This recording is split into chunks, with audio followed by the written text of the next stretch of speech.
cyokoza reka nkugire inama mwana wa mama Dumba umenye ko bano bagore bose baba baritukuje iyo bakuyemo imyenda bacumba umwose. Kirira ifoto hano ya Miki nayihashyize murimo muramubona. Uyu tugiye kumuganiraho. Mbabarira wongere unkirira ifoto hano y'umuntu witwa Karara. Muramubona. Uyu nawe tugiye kumuganiraho. Ni nko kwandika ngo umwana iminwa yarasumbanye kubera aho yaturutse muri wa munuko Kasuku yavugaga. Ongera ukurure unkirire hano ifoto y'umuntu witwa Jessica. Demo umubwira areke gukomeza kwisiga iyo miriro niyo myotsi nabonye yarazanye ngamabara atazagira no kumwe. Mbahiga mu bwenge isura nta usa nanjye. Yego. Mu gihagaro nta wundi muntu mbona nari nabona tureshya. Reka manuke umuntu witwa Miki. Uyu Miki duhura, Miki nawe wicare wige. Uyu Miki duhura, twahuriye kwa nkabona ashaka kubana n'abana ashaka akaba hari n'abandi arimita. Uyu Karara rero ngo yashatse kugira ngo Sabe bagira ukuntu bahura bisungane. Ikindura cyafite nyababyekeka n'ibitagihari. Yego. Yakoze kubi iwende byo turaza kubigaruka. Gusubiza Karara ngo ni nko gukora kuki? Clara yafashe ifoto ateruye umwana wa Miki arangije yandika amagambo agira gutya: iminwa irasumbana kubera kujya muri wa munuko Kasuku yavugaga, ariko uwo mwotsi ubanza ari wo wageze aho murara umugore akaba yuzuye amabara mu maso. Umubwira reke kwisiga imyotsi. Ntago ngiye navuze ku mwana, nta n'umunsi nzibona navuze ngiye ku mwana. Uriya mugabo uriya mugore murabizi ko mukunda kumusereza ngo afite iminwa nguhengamye. Uriya mugabo wa Miki ngo afite iminwa nguhengamye nisumbana. Uzanyemo ivangura, uzanyemo discrimination. Yambo ntiyakoraho. Uyu nguyu Aisha Slim Jesus. Yes, reka nongere mbahereze ikaze bakunzi bacu na nyembaswa mbifurize kugubwa neza aho muri mwese impande n'impande zitandukanye aho z'igihugu. Uyu munsi ndi kumwe n'umukire, umwe mu bakire bafite amafaranga menshi kandi bakomeye mu gihugu cy'u Rwanda, Karabo Kimana. Hey. Utangiye kuri za systeme za Yago. Geto youth. Hey. Mumeze mte. Mupozenye mupotitsi mupoziwa. Aha. Jihadi icara hangaha tugiye kuganira. DJ Buriyani ntuzenya yitwa nde? Abantu bose mu nkunda abafana banjye mumeze mute muri wa. Ni Karabo Kimana, Karabo Kanyagasani, Karabo Kamwenyezi Mungu ndi kumwe na Slim Jesus. Swaga nyinshi cyane. Swaga ndazifite nubwo abantu bantutse ejo bundi mu kiganiro duheruka gukora abantuka, ariko reka mbabwire bantu umuntu ka hano kuri Slim Jesus mugabanye mujye mushyiramo speed governor gutukana si wo muti si wo murongo rwose. Ibyo bintu ntago bikigezweho hano mu Rwanda kabisa. Niba hari ikintu tutemeranya mpamagara kuri 078 68 555 karindwi 84 umbwira uti ibi bintu ntago twabyumvishe kimwe, ariko ntago yewe nzarorera kuzano ku mbuga nkoranyambaga. Izi mbuga zirantunze, zintungiye umugore, zintungiye umwana. Yego. Nawe urazitunze cyane. Soze tonze. Yego. Uko ushyiraho ibintu bituma abantu none ikintu ngiye mbwiye abantu kimwe buretse. Yego. Musharing ikiganiro kuko ngiye guturitsa ikintu bita Katiusha. Tugiye kwinjira muri Katiusha gute rero? Tugiye kugaruka kubirimo biravugwa kuri zimbuga nkoranyambaga. Yego. Ndagira ngo unkirire ifoto hano y'umuntu witwa Miki. Kirira ifoto hano ya Miki. Nayihashyize. Murimo muramubona. Uyu tugiye kumuganiraho. Mbabarira wongere unkirire ifoto hano y'umuntu witwa Karara. Yego. Muramubona. Uyu nawe tugiye kumuganiraho. Ongera ukurure unkirire hano ifoto y'umuntu witwa Jessica. Nawe tumushyizeho. Nabashyizeho bose.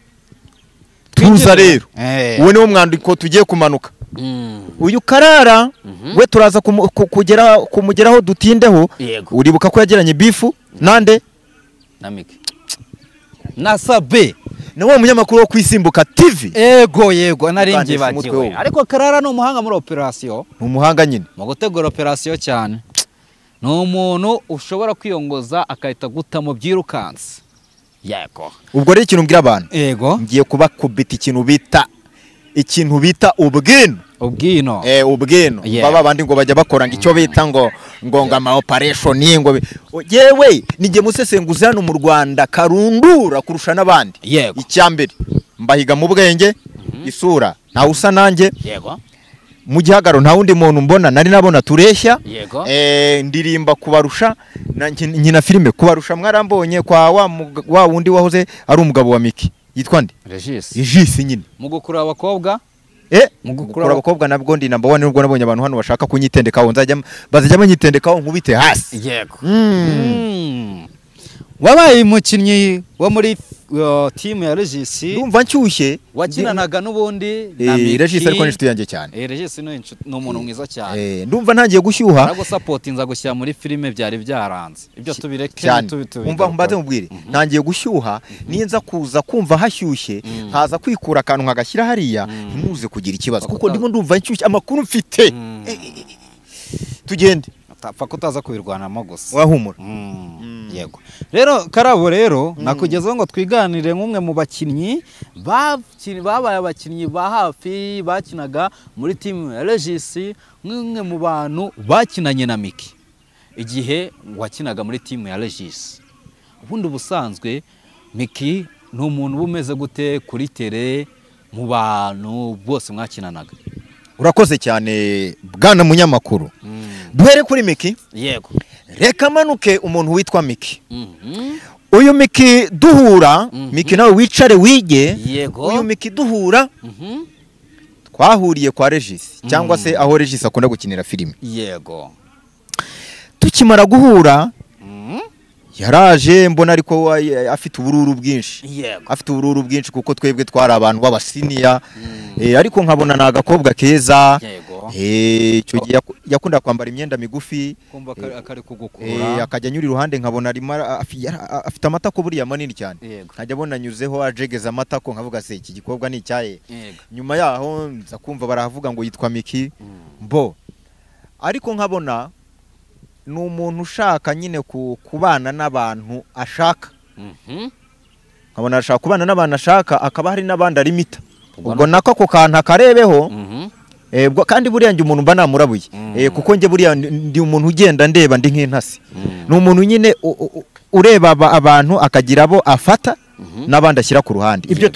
tubishyire ku ruhande bashatse kuba inshuti nayo biranga rero oya si ibyo mvuze ku tuntu namubonye ariko tutatinze kuko ngewe ikintu wenda cyamugoraga no kumenya ngo Karabo k'Imana aje hano gukora iki ese akina gute ngewe twarahuje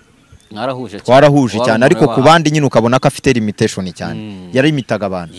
ibyo bintu rero nimba wenda yarabihinduye nta wamenya wenda ubwo simbizi icyo gihe ataraba n'umusitari cyane ndetse no kubakobwa so tugende ataza no kubitindaho yego Miki icyo gihe yaje buriya Miki nta nubwo yaje ari inshuti ya Regis wapi yaje ari inshuti y'umukameramani twakoranaga witwaga Sadiki yego Sadiki uramubona Sadiki ni umukameramani mwiza uri professional yego ndako uwo Sadiki rero niwe bakundaga guteretana cyane yego ariko wenda sinzi bashobora kuba ari ibintu biraho byuko bahuriraga mu kazi ariko niko nabonaga harimo akantu k'urukundo bashobora kuba baranacembanye nta wamenya sibyo twikomereze wowe twinjira mu dukomeze noneho rero Miki ndamubona mbona ni umuntu mwiza cyane noneho nyuma yaho nza kumva ko ngafite n'umwana ni nawe wabinyibwiriye yarambwiye ati mfite umwana ariko mu buzima busanzwe Miki ni umunyempuhwe yego ni umunyempuhwe akunda abantu ikindi kuri giti cyanjye ni umukobwa twakinanye neza n'amarore menshi nagiye nkina nakinanaga na Miki so ku giti cyanjye rero nge ntacyo namushinza ni my sister ni umukobwa nyine mfata nka mushiki wanjye nabonye akora neza gusa ntabwo neza ko afite umwana nyuma nibwo naje kubona afite umwana muri make n'umwana mwiza ariko n'umwana mwiza ndumva ari byo twavuga ibyo reka tubisimbuka tujya kuba bita Clara rero Clara we rero umuvugaho iki umuzeho iki Clara ikintu muziho namenye ko Clara ngo yahoze ashaka guteretana n'uwitwa Sabe ariko ngo biza kwanga ngo Sabe urumva yari inshuti na ziriya mpanga umwe muri za mpanga yego bakabona Clara afite utuntu tw'amagambo yego Sabe rero ngabona atabivamo Clara agira amagambo se simbizi nibyo numvise wasunya umugasa imbabazi Saba utawuharabe imbabazi nde Karara nagagira amagambo nanjye ndakubwira ngo ni ibyavuzwe simvuze ngagira amagambo okay naringize utaza kugira umuntu ntera akanyurira nkaterura nkakubita hasi aya nago wamutura banze nkubwiza ukuri jewe wenda kwiyamye natuje Siri mu Jesus yego utazashaka kundeba mu gihori hori no mu kabongosho wowe natuje yego. Uyu Karara rero ngo yashatse kugira ngo Sabe bagira ukuntu bahura bisungane bagerane mu buriri biburungushure mu kirimi cy'ikinyarwanda cyumvikana neza ngo yashatse iki mu kirimi cy'ikinyarwanda Karara ngo yashatse ko we na Sabe bacembana ikirimi cy'ikinyarwanda kara bikosore nsubiremo bwa gatatu mu kirimi cyuzuye cyanyaki iyo nico ya gatatu nongere kunsubirisha yego Karara ngo yifuje ko we na Sabe urumva basayikana ako nawe slenge gusa urumva ngo Karara yifuje ko we na Sabe basayikana baryamana yego birangira ariko ngo umuntu wari ufite icyo cyifuzo cyane ni Karara nyine birangira Sabe ngamuteye uw'inyuma kubera iki yamujije iki ngo yamuzizaga ko ngo ngabona gafite utuntu tw'utugambo yego yumvaga azamuvamo ni icyo kintu nzi kuri Karara ikindi nzi kuri Karara afite channel afite channel sinibuka ko yitwa Karara TV show Karara TV show nkabibona ko Karara ni umutesi tumuveho rero ndikumva umutesi uko nge mubona n'umwana we y'imbyeyi wo wakuriye aho mu butesi turi kugenda tubaganaho gake nkuko abanje ko nkagoshyira ifoto y'umwe hanyuma Jessica rero umuhozo ati Jessica rero urakoze no kugaruka kuri Jessica Jessica ni umuntu ntari namenya neza n'ubu ndacyamwiga gusa mba mbona ibiri inyuma ya Jessica ari byinshi tutari twamenya bijyanye n'iki bijyanye n'amahitamo ye cyangwa se bijyanye n'ibyo yemera nicyo nabonye kuri Jessica yavuze ku kintu cy'imyemerere ubumwanzi Jessica yavuze ngo bijyanye n'icyo umuntu yemera ubumwanze karabo mubwira ikintu kimwe Jessica ni umuntu munini cyane muri we ariko twe tutari twamenya so no mu abantu bitondere Jessica simvuze ngo bamwitondere nabi cyangwa neza gusa bamugendere gake nabonye ari uwundi muntu keretse naza akaza mu biganiro nka gutya ku ma TV akatuganiriza tukamucukumbura tukamenya uwo ari we ariko ubona yuko muri we ntago ari umuntu wapfa kumenyera uko wiboneye ni umuntu ubona yuko inyuma ye hari ibintu hari n'izindi mbaraga sa nk'unyibwira noneho kuri Brian bimeze biti Brian ni igitesi kiraho ni igitesi kiraho igikobwa kiraho nyuma Brian ni nka Karabo wenda je si nkore nkako Brian akora ariko Brian ni umuntu nyine uza kuri zimbuga akazishyushya akaattract nyine agakurura abantu n'ibiki byose ariko Brian ni umuntu mwiza kuko nubu namuhamagaye mu kiganiro yakwitaba ni inyange yibereye aho nta mbere nari nzi ko ari umugome neza ko ari umuntu wiyahuza ibiyobyabwenge ariko twaraganiriye n'ubu kuri WhatsApp mfite n'amajwi ye hano turaganira ibintu byinshi pe mwumvisha amajwi yo gato oya wapi urumva utazatuma mutongera kuganira akumva kirebe amabanga hanze bya bindi byabaye kuri ba bantu bande nabande ba Steven nabande n'abandi rusubiye ukasi Steven ariko mbabarira dukomeze nirekane ko kuvangira twagiye reka twinjire gutya akira kano kantu wanze ugaplaying nyuma yuko tuvuga kuri abo bantu abase n'ubundi si babandi kana kuri play twumve cyane kubona ufata umwana w'imyaka itaragera kuri 5 ukamuzana muri gahunda zawe n'ababyeyi ariko ubundi biti yego reka tubyemere ko twese turatana ariko hari aho ibintu umuntu akora ukavuga ati ndi kurota biti uko nje kwibizwa bikoze ninde sigakunda gucira cyane nk'umuntu twite ugasanga kijyaga kwekwa n'umubyeyi wabyaye wibuke comment naguhaye ndazisubiramo nakubwiye ngo wowe ntago ari we wakabaye wandika aya magambo umubyeyi wabyaye wakabaye ujya guhangana n'uwo mufitanye ikibazo ukaza ukareka umwana uyu mwana waruteruye ukamuzana ukamwandikaho amagambo angana gutya niwe mufitanye ikibazo ese umubonye wamukorera iki niba ari we wakoresheje kugira ubabaze nyina wamukorera iki ese ari uwawe babikoze watekereza iki ikindi uracyafite nyababyeyi kandi bitagihari uzanabyara Aracyafite iki? Nyababyeyi. hagena imana urajya gutukamana babandi ko bafite iminwa isumbana wowe uzabyara umeze ute madamu turekeraho reka tubanze dusesengura aha ngaha yego bantu mudukurikiye muguma aha ngaha mbakubitira ikintu bita fire. Uyu muntu witwa Jessica yakoze amahano, yego yakoze ku bikoresho by'ingwe. Ibikoresho by'ingwe urabizi? ndabizi cyane. Ni ibiki? Ibitsina mbabarira birancitse. Yakoze ku biki by'ingwe? Yakoze ku bikoresho by'ingwe. No kuvuga ngo uyu muntu yasubizaga ndagira ngo namuvugeho kuko akakandumva kigeze kunyura mu matwi. Yasubizaga umuntu witwa Karara. Uyu Karara wenda ibyo turaza kubigaruka. Gusubiza Karara ngo ni nko gukora kuki? Gusubiza Karara ni nko gukora ku bikoresho by'ingwe. Uri kurabyumva? Yego. Uyu rero Jessica iyi mico amaje kugira akamenyero. Yego. Karara nuwo turi bugarukeho nibo bagiranye ibibazo. Uyu Jessica aje abyitereramo nkande. Ikibazo Karara yakigiranye yakigiranye n'uwo muntu. Uracyari hano se? Nyumva hano wowe. Narindaje turavugana. Yego Grand Frère twakomeje. Mukaze mu biganiro mufite zagara mwebwe. Urumva? Karabo k'Imana Patrick. Uri kumva kuri umukristo no karakara. Namukoze Imana warundakaje. Yego. Uyu rero uyu Jessica muri make namubonanye utuntu cyangwa reka mbivuge gutya. Muri uku gusubiza Karara harimo gushyanuka. Karara hari ikibazo yarafitanye na Jessica.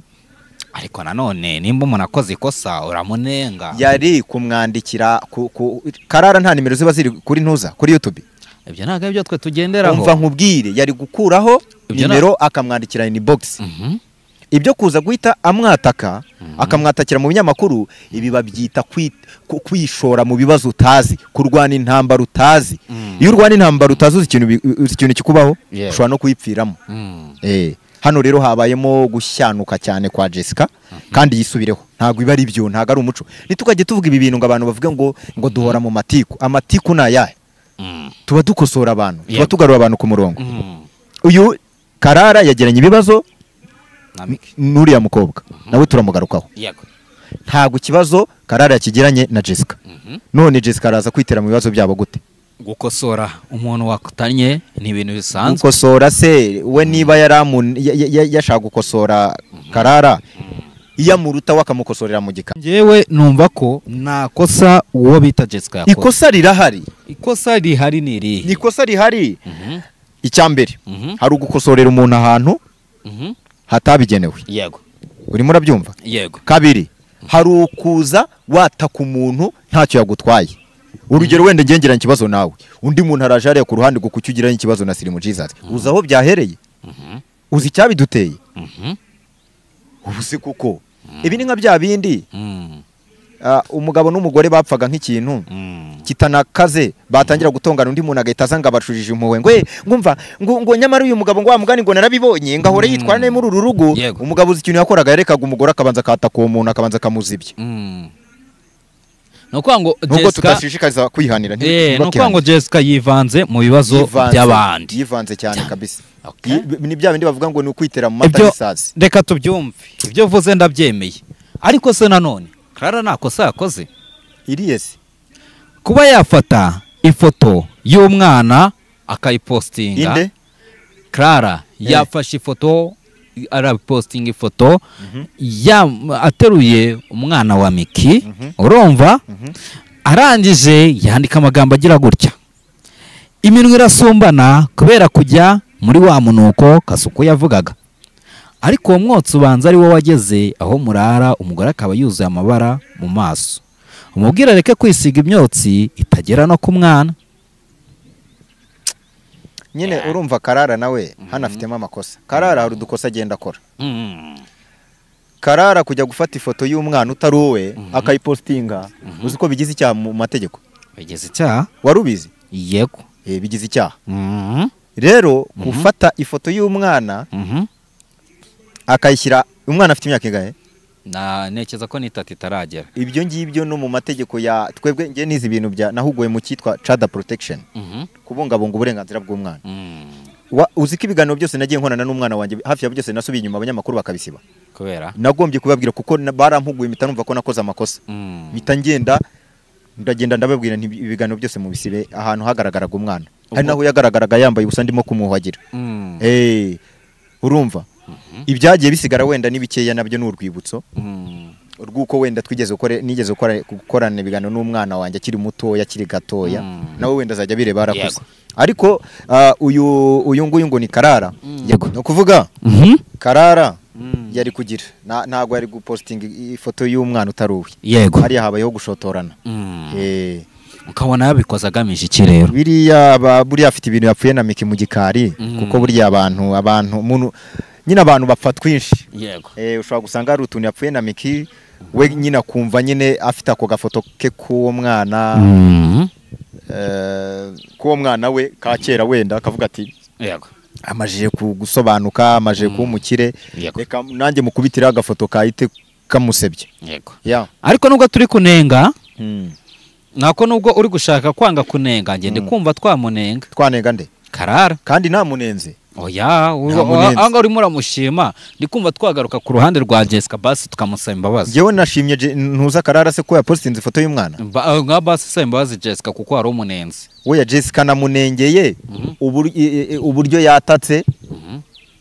Karara yamwatatse nyine mu buryo buri personal bitandukanye n'ibi ngibi wowe uri murambaza nkavuga uko mbyumva we yagiye aramwataka ibyo rero biratandukanye nasaba imbabazi gute se nago wazisaba hanyuma rero urabona uyu Karara nyuma yo gukora ibi ngibi bakwiriye iki biriya ni ibintu ntago bikaze icyo yakora nakureho iyo post numvise avuga ngo ntago yakuraho post yashyizeho ariko nayikureho kuko icyambere cy'umwana suwe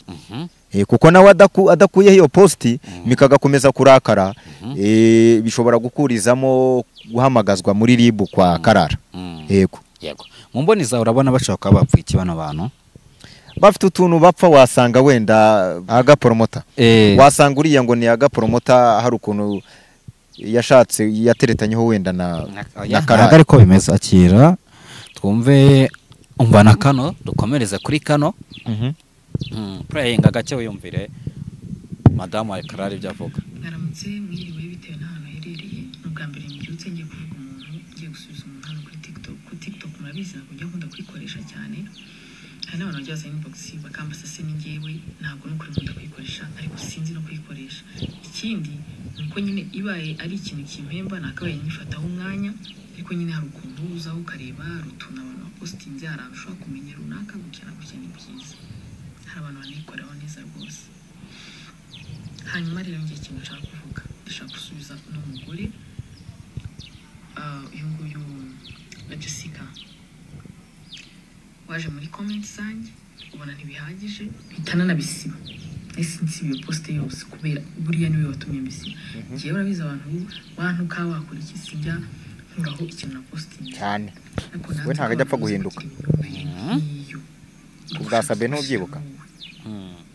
urabyibuka kubwasabe cyagiye Sabatarazima tukomeze ayaje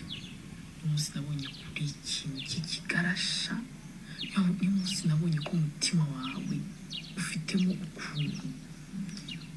utari mwiza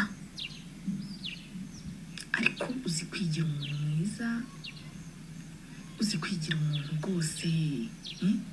ujya kuganira n'ibigarasha bigenzi byawe ujya kubisesenguraho ntukajye umva kuri iyi nshuro warengereye ntabwo ngiye navuze ku mwana nta n'umunsi nzibona navuze ngiye ku mwana never uriya mugabo uriya mugore murabizi ko mukunda kumusereza ngo afite iminwa guhengamye uriya mugabo wa Miki ngo afite iminwa ngihengamye nisumbana niba ngimize ngakurusha ntumbaza ibintu byinshi ndafite iminwa imeze nk'iki ko sinigeze mutangira ingurube se yaba ari umuntu navuzeho naye kuvuga ngo uyu muntu nigeze kumuvugaho uriya yanyatatse sinigeze muvugaho ndangije ndabyuka nsanga yashizeho yapositinze ashyiraho ngo ariko mu Karara gucumba umwotsi niyo mpamvu nahise nsubizaho ngo uwo mwotsi niwo wageze ku mugore wawe akazana ari subiyemo nyine bya bindi yaburetse gato umugore ntabwo yari afite amabara si ameze neza si yarameze neza kandi ari amabara kenshi akunda kuzanwa n'amavuta sibyo abantu bazi ibintu by'amavuta barabizi abantu benshi nyananabibona bamwandikira muri comment ariko wowe urifashe ntubanje guhera ku mugore wawe ko ayo mavuta wenda yisiga yaba yaramuteye ibyo bintu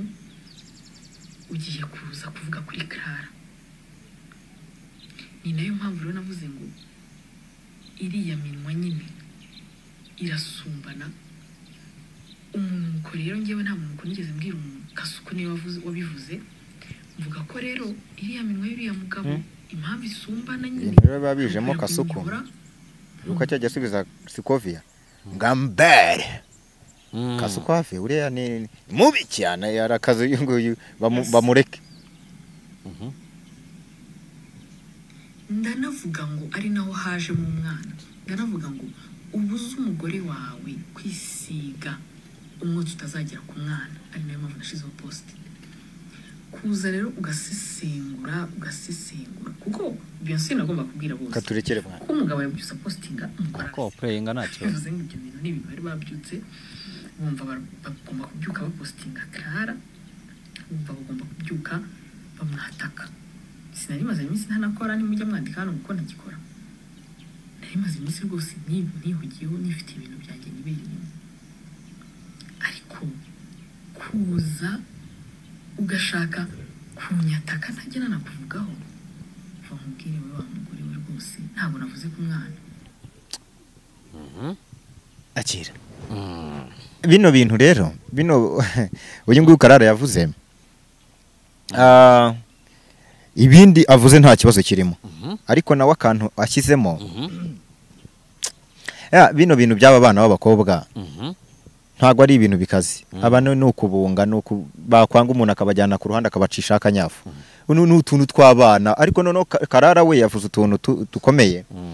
bino bintu byo kuvuga ngo ibigarasha ngo najye kuganira n'ibigarasha biriya bintu mwabakobwa mwe n'abandi bantu munkurikiye muzajye mukina n'ibindi ariko nimugera ku bintu bijyanye n'ibindi bintu byo gushaka kwicamo ibice oya ntago ari byo ibi bintu sirimo twese turi urubyiruko turacyari abajene bino bintu baba batangiye kujyamo nk'uyu Karara ni ibintu byateye ibibazo mu Rwanda haba na jenoside yakorewe abatutsi 1994 ibi ndabivuga nta brage nta bindi byo kuvuga yenda ngo ndaza gushyiramo santima so ibindi byose yavuze byari byiza ariko akantu ko kukuzanamo ibigarasha ubundi bigarasha ni terime ni nakantu gakunze gukoreshwa kuba Clara nimvuga ikoreshwa nujya gusubiza umuntu wikwe njya nabibona na hano muri comment ukabona nk'umuntu niba ngiye nkotoye agahita avuga kwa nguko gasa nguko gasa ngo ni nako n'umutima wakusa urumva abantu ko bajya kubwira ukabona nk'umuntu nyine asubije muri comment nimba ari ikintu mvuze ukuntu ngo asa ngo kusa mu maso ngo ni nako ngo ku mutima usa come on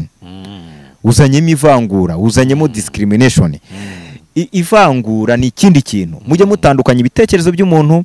ni ivangura so niba Jessica wenda hari ibintu yakoze bitari byiza uhita ubihuza n'ibikurimo n'utuntu tw'utuvangura tuba turi mu muntu biba bigaragaza utuntu tuba turi mu muntu so wenda ubwo Karara arabishingira muri bya bindi Jessica yigeze gukora yavugaga ku gihugu n'ibiki sinzi ibyo tubireke twene ibyo yigeze ntabwo tugomba no kubigarura ariko utwo tuntu twarasirikiriye so Jessica rero nawe niba utwo tuntu tw'ubugarasha nabigira yisubireho kuko ibintu ibyo ngibyo ni ibigambo byabo tugirukankemo Karara rero rwose Karara ndimo ndabibona ko arimo arakora comeback urumva yaramaze igihe adakora kuri social media ye ameze nka Pastor Mutesi nawe buri arimo arakereye agashya kariya nagashya Karara arimo arakereye nyine kugira ngo avugwe no gupostinga Miki yarabizi ko Miki arimo aratrendinga yego noneho uyu nguyu Jessica nawe yaramaje gusubira inyuma urumva Karara babonye uyu nguyu Jessica abonye Karara yapostinze nawe ashaka kumuzamukiraho noneho na Karara yashatse kuzamukira kuri nde kuri Miki kuko Miki arimo aratrendinga muri iyi minsi arimo arabarya inamba yego so rero urabona urumva utabifata nk'aho bari gushaka guharabika Miki nyine urumva Miki muri iyi minsi abakobwa bose yabacecekesheje muri sinema bose ninde wambwe Nyambo ntiyakoraho uyu nguyu Aisha ntiyakoraho yarazimye bano benshi Miki ni urimo uratrendinga kuza uvuga Miki rero umwataka biroroshye kuba izina ryo ryahita rimenyekana abo Karara arimo arashaka kurira kuri Miki arimo arashaka kurira kuri Miki naga Karara kurira kuri Miki kuko Karara afite izina rikomeye izina Karara ariwe muntu wa mbere wahangaye umuntu nawe ubwawe utinya uwe ninyase umuntu Karara yahangaye ndabizi neza ko nawe uwe ninyase singiye kumuvuga nawe ngombwa kumuvuga oya nimukaza ibintu byamubwiye byumve nushaka kuburana muri abanyamakuru ujyemo abanyamakuru basobanutse ariko nimo kabanyamakuru binjajwa Dani nanone ntiyigeze yabibwiye inshuti yanjye Philip ariko Dani nawe yararige nawe rero mbwiza ukuri umbwira uti uwo wavuze n'uyu utinya n'uyu si ngombwa kukubwiza ukuri none ntabwo aka kana ntabwo ndi kukubwiza ukuri icyo nkubwiye ngiye nakumenyeshaga ntabwo ndi kugusaba ngiye nakumenyeshaga ko Karara nakumenyeshaga ko Karara ari umuntu wahangaye umuntu nawe ubwawe utinya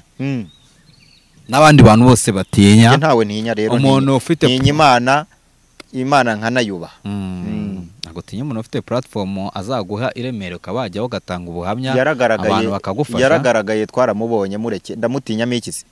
nawe turi hano gutya nabimubwira ari wenyine turi kumwe twenyine icyambere cyo no mu mbaraga namonye ntiyanshobora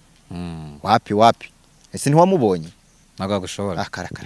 kandi ni impamo biriseriye ni ikihe kintu rero wabwira mbese inkomoko ya bino nk'uko wabyumvishe mu majwi wumvishe ko byavuye ku kantu kuko ngo bavuze ngo umuntu yitukuje abacumba imyotsi none se Miki yakwitukuza atakwitukuza ko bimureba kwitukuza kwe birareba iki Karara nta kintu bimureba diplomate yaravuze ngo umupaturo utakuzamuye ntakababazwe n'ipantaro utazamuye none se Miki ibyo akora byose bimufitiye inyungu biramutunze icyambere cyo Karara avuga ati Miki yaritukuje ati hari iwe ari kumwe n'uriya mugabo azatubwire niba ataritukuje biramureba iki biramureba aho iki Karara Miki ari wabo w'umugabo wenda akantu kandi Miki agapromota bakoze katariko nuko bishingiye kari akantu nako twabanenga oya nese ngaba twerere bakora ubu batwerere se ngewe n'icyo ufite amafaranga kuruta Kiramani nezajya urajya kunenga ngo abantu barishingiye koko oya no kuvuga ngo hagataho ikintu cyambere gikwiye gukorwa bano bana b'abakobwa nibubahane yego nibubahane harimo gusuzugurana yego harimo gupingana tutwana rero nitwubahane nka Miki buriya Miki nubwo Miki nawe ajya agira utuntu nawe buriya Miki ni umuntu nawe utoroshye ni umuntu utoroshye ariko Miki buriya nakana keza wa mubane n'umwana mwiza azira umuntu nyine umusabota nyine umuzanaho ibyashwagarabagara we buriya Miki turaziranye urumva twakinanye igihe kinini hari n'igihe twagonganaga mu tuntu tumwe na tumwe tugatserera tukaza kwiyunga tugasaba uriya n'umwana mwiza ahubwo bareke kumushoto bareke Miki yikorere oya na Miki hajya gazamo agatotsi mukongera mukiri oya byari bisanzwe kuri tere nyine kwa kunda abakinyi nk'ubu ari gihe na kera nigeze kugera igihe nkajya ninywera inkurubindi nyine mu mutwe nanjye bikivanga urumva yego ibyo iyi nzoga nayivuyeho ariko Miki nibamureke yikorere baramubaza iki wenda bifu yagiranye we na Kasuku yo ni ibindi byo byaranarangiye ariko nabyo Miki hari amagambo akoresha atari meza ahubwo Kasuku nakoresha amagambo nyine bose ariko nanone Miki kuvuga ngo Miki kuvuga ngo iki Miki kuvuga ngo ntiyakwemera Kasuku ese yamwemera reka mbabwire horo umukobwa Kasuku wamwemera Kara oya agiye sindi umutinganyi kandi na Kasuku umutinganye ese umutinganye Kasuku wamwemera buretse mva nkubwire Kasuku yego afitiye runini abanyarwanda na Miki nawe nuko twese rega turumwe kandi ikindi kintu ngira ngo mbwire n'abantu bino bintu byose muba mubona ngira ngo bibwire n'abandi bantu bajya bivanga mu byacu nk'abanyarwanda yego abantu aka kantu uzana kagira introduction bino bintu byose muba mubona bisirikira ku mbuga nkoranyambaga ubwacu nk'abanyarwanda wenda turimo turaharira n'ibiki ni ibyacu tuba tuzi uburyo turi bubihandoringa nta rwango ruba rurimo tuba turimo turabyaza umusaruro bino bikoresha abazungu bazanye tuba turimo turabyaza umusaruro izi YouTube ayo mafaranga y'abazungu kugira ngo tuyakure muri Amerika tuyazane hano mu Rwanda so rero abatazi kubyaza umusaruro social media bakajyaho wenda baturuka mu kindi gihugu abanyarwanda dusubiranyemo twabaye iki aba rero ibi bya Miki ibi byo ba Miki barimo barasereramo nabande ibiri biraza kurangira nibi bya Pastor Mutesi nibiki byose njya mbona tuza tukasesengura abantu bakataka ngo ahita uvugira nawe Pastor Mutesi wenda kabivuga atari n'umunyarwanda Pastor Mutesi cyambere cyo sinshobora kujya kumutera iwe ngo turwane sinana muco mu nzira ngo muvuge nabi ibi byose abari entertainment gusa iri mu kuri kwinshi so rero abanyarwanda ubwacu nitwe tuzaho tuva nitwe tuzaho tujya yego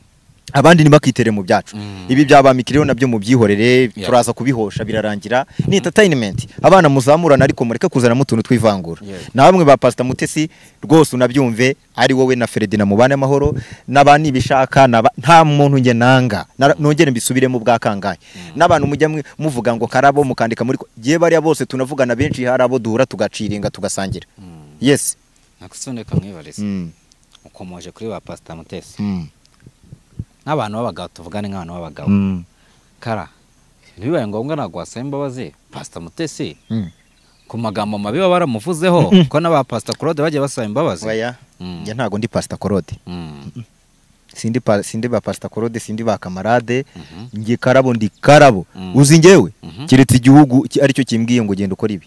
buriya hari nakantu nigeze gukora ku mbuga nkoranyambaga nagiranya akabifu n'agafaranga ariko nza kuregereta nyuma ndavuga wow wayi kuki nagiye garagaye gutya muri ubu buryo so ari ukuntu rero abantu agafaranga mwagiranye cye ni byararangiye byari utuntu twari twapfuye kera ari mararira ku mbuga nkoranyambaga ndaza ndababwira ntari uriya naravuze nari ndi kwa Manibu ndavuga ntari kuriya muntu ibintu arimo arakora n'ubukunguzi none abantu ngo bagira ngo ndabeshye baransa kuriza bagira gute nyuma yaho baza kubona agafaranga atandukanye n'umugore we yashatse undi mugore uri kubyumva so ngewe rero ndi umuntu ureba kure ahubwo abandi bantu ntibapfa kureba kure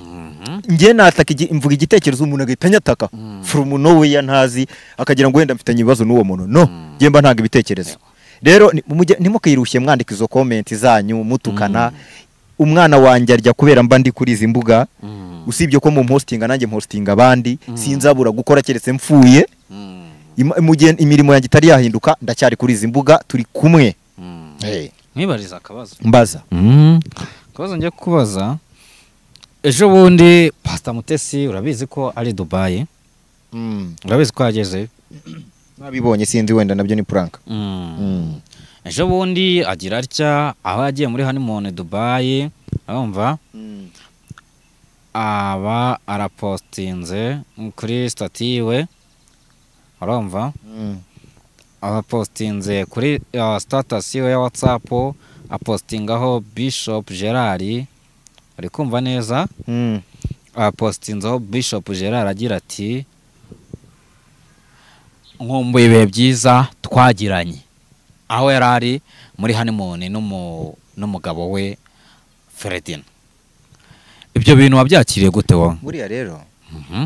hari umuntu atarapfa nigeze kumubwira ikintu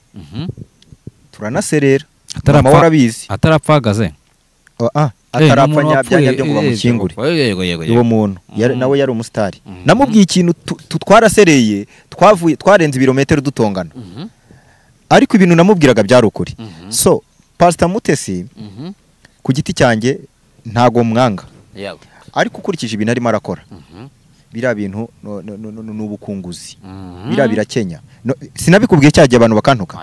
umva nkubwira ikintu kimwe biriya bintu byose aba yandika n'ibiki byose nagira uburyo abyandika kuko arabizi yuko abantu bafiteho ko bamufite amakuru ko yajyaga mu bagabo kwandika ngo yagiranye ibihe by'isa na Gerard ngarabikumbuye hari ikindi kintu yarashatse gusobanura cyangwa se hari umutego yashaka gutega abantu kugira ngo bavuge so biriya bintu rero ngiye Pastor Mutesi cyo namubwira umuntu ashobora kuba akora ibintu by'ubukenya ariko kwigarura akaba muzima yego ngiye icyo namubwira nagaruke mu murongo nuburara kandi kubona umugore w'ikirara ntibikabeho nuburara kabisa yego ni bibi cyane kandi Mutesi ni umuntu wize ngira ngo yanarangije kaminuza yarize yakoze akazano wagiye atandukanye ibyo ntabwo mbizi nta makuru mbifite yakoze akazi kagiye gatandukanye yabaye umupasiteri n'uyu munsi ngo ni umupasiteri no mu makuru nakurikiranye ntumvise ngo yaranasengaga ngo ibintu bikagenda neza so jewe inama namugira rero nukuri nagaruke mu murongo bino bintu yirirwamo ari ku mbuga akora ubuntu bw'ubufuti buraho jewe ari nk'umugore wanjye ntabwo yakora ibintu nka biriya oya ntabwo yakora ibintu nka biriya rwose yego none Karawa tusinga bagaruka inyuma nubwo ibyo byose yabikoze akapostinga ariko ntekereza ko yari yabanje gukora akaganiro keza ko kugaragaza ko asabye imbabazi Asiya icyo tukirengagize kuba yaramusabye imbabazi akamusubiza ikintu umutima we ugaturagurika ahubwo tugaruke ku kintu imbabazi za Asiya yahaye Pastor Mutesi wozivuga hiki ziriya mbabazi zari zikenewe ariko Asiya nawe nyine yisubireho nyine ntazongere kurengera kuriye arega ajye yibuka ko ari umugore w'umutambyi urumva uriya mugore ajye yibuka ko umugabo we yari umupasiteri mu itorero rya DPR itorero ry'umwuka yego sibyo ibintu byo kujya yongera buriya nuko ntigeze mbasha kumubwiraho neza nuko ubu burije mbangize utuntu mwibwirira ariko nasigeho abamubwira turatuntu two kugenda arimo aramasa abantu ko atigeze agaragaza amashusho arimo aramasanya kugenda Pastor Theogene ibyo tubisimba oya twagiye icyo mubwira ntumugasimbuka ibintu ntabwo nshaka ko tubivuga tugaruke ku bindi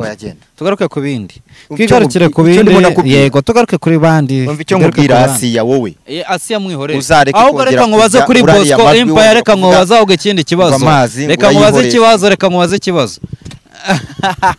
akora twite Kara akunda gucira usigaye ucira nk'umuntu twite niko reka mwibarize ikibazo nayo niko kubaza kubona Bosco na Pastor Claude baragiye mu rugo kwa Asiya gusaba imbabazi nago ubona bazahabwa icyizere ko bazakomeza kwizerwa cyangwa bazagira abamutamazi biriya bintu biraza kuba affected biraza ku affecta biraza kuba affected kuri Bosco Empire kuba baragiye gusaba imbabazi it's all right ntacyo bitwaye ariko Bosco ntago ari yo domaine bari bamumenyereyemo Bosco bari bamumenyereye nk'umuntu uvuga ntiyisubireho yego uri kumva so Bosco rero ahantu birimo birapfira ni kuri yakuntu yatangiye gukorana na Pastor Mutesi kandi narabivuze wenda aranyumva hari akaba nyumva acecetse gusa atuje nareke biriya bintu nakomeza kore muri wa murongo yakoreragamo urumva yego